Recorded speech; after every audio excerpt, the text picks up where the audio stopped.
தமிழகத்தில் நடந்து முடிந்த சட்டசபை தேர்தலில் விஜயின் தாவேக 108 இடங்களில் வென்று தனிப்பெரும் கட்சியாக உருவெடுத்துள்ளது.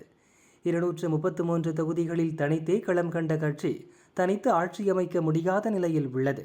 மெஜாரிட்டிக்கு இன்னும் 10 எம்எல்ஏக்கள் ஆதரவு தேவை என்பதால் காங்கிரஸ், பாமக உள்ளிட்ட பிற கட்சிகளுடன் பேச்சு நடத்தும் சூழல் உருவாகியுள்ளது.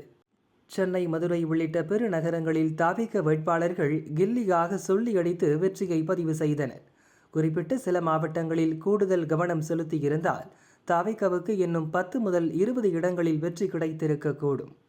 அதாவது அரியலூர், விழுப்புரம், நாகப்பட்டினம், தென்காசி, கன்னியாகுமரி, திருவாரூர், மயிலாடுதுறை, நீலகிரி ஆகிய 8 மாவட்டங்களில் தாவேகாவால் ஒரு இடங்களில் கூட வெற்றி பெற முடியவில்லை.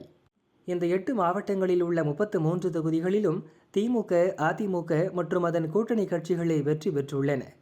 திமுகவின் கோட்டையாக திகழ்ந்த சென்னையிலும் அதிமுகவின் பல மாஜிக்களையும் வென்ற தாவேக மேற்கண்ட 8 மாவட்டங்களில் ஒரு தொகுதியில் கூட வெல்லவில்லை.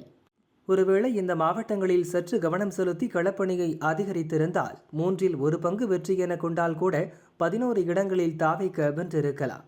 அப்படி வென்றிருந்தால் அந்த கட்சிக்கு பிற கட்சிகளின் ஆதரவு இல்லாமலேயே தனி பெரும்பான்மை கிடைத்திருக்கும். எனவே எதிர்வரும் தேர்தல்களில் இந்த மாவட்டங்களில் தாவேக நிர்வாகிகள் கூடுதல் கவனம் செலுத்துவது நல்லது என அரசியல் நிபுணர்கள் கருத்து தெரிவித்துள்ளனர்.